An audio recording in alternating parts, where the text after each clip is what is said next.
Mitch Jenkins and Alan Moore.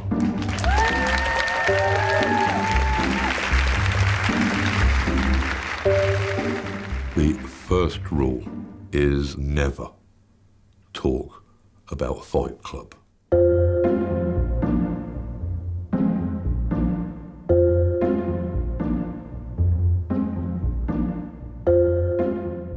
Unless I get to be the cowboy, I'm not playing.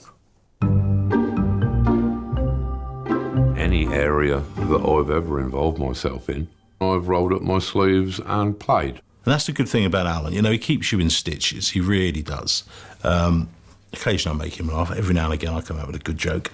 He generally writes it down, brings it out, takes credit himself later. There is no I in team, but there is no you in dictatorship.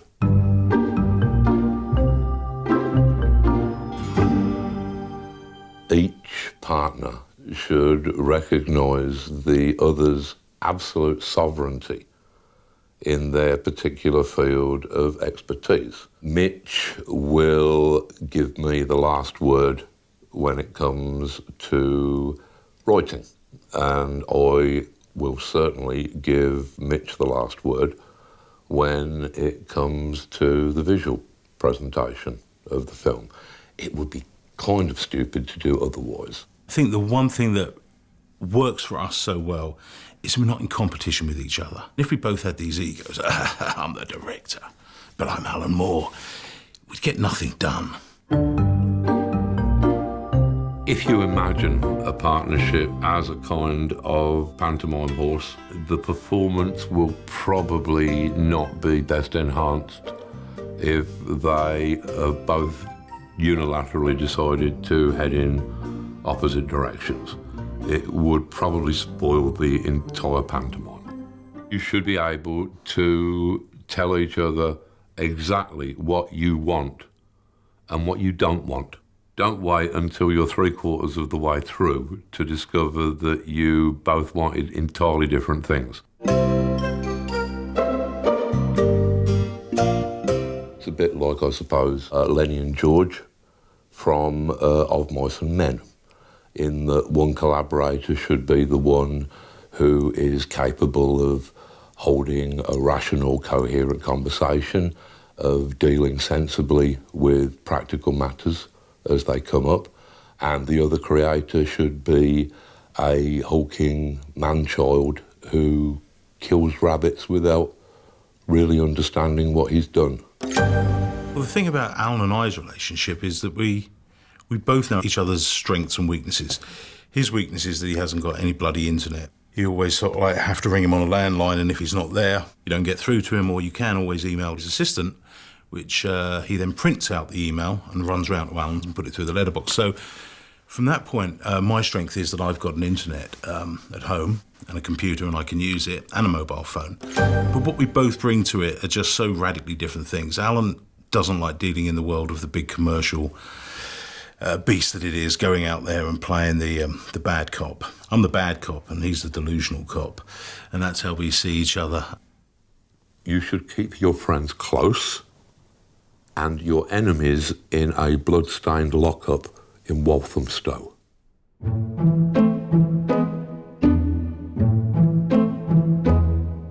The only time that we've ever had any kind of fracture within our collaboration is when you do have these crazy people from the outside sticking their oar in with silly expectations of myself and Alan. But I'm getting much better at controlling that. I'm the bastard of the pair of us, but someone has to be. Someone has to be. So, yeah, just kill them all. Kill them all, bury them deep.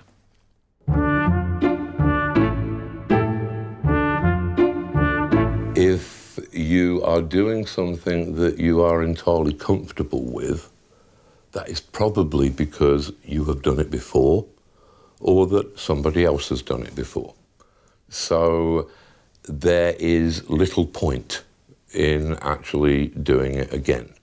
So you should probably always take on incredibly difficult and hard projects that will probably be the ruin of you.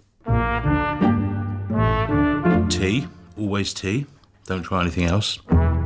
When it comes to hashish in particular, Mitch is an unutterable lightweight. I just occasionally have a little puffette, and then I forget everything. My own tolerance is frighteningly high. And then I'm just sort of like sitting there yeah, really? What?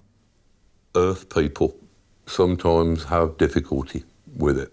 We stick to tea. It's the only thing we can synchronise. Anything else, I'm just not in his league. When you've been drinking as much tea as we've been doing over the years, it all starts to just come together. And then when you then start thinking, well, hold on, what if? And it's those what if moments that true collaboration allows you to get to. That really comes with longevity of a relationship and trust. Collaborators should be committed, or at the very least, sectioned.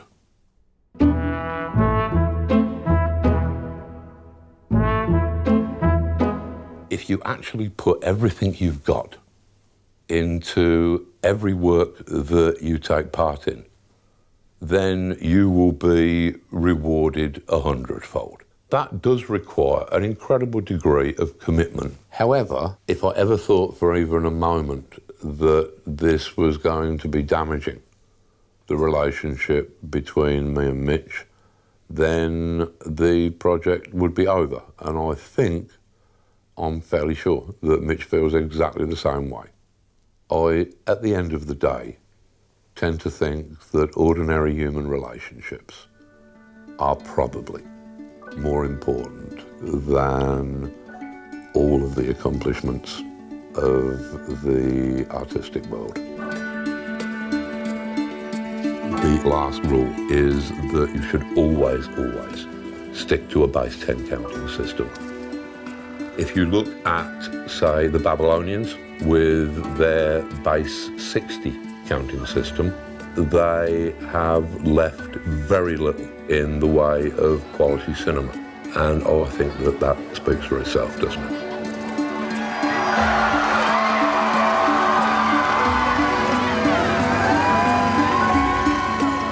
Well, I want to know, after your little analogy with Haddock and Tintin. Captain Haddock and Tintin. Yeah, but who's Haddock and who's Tintin?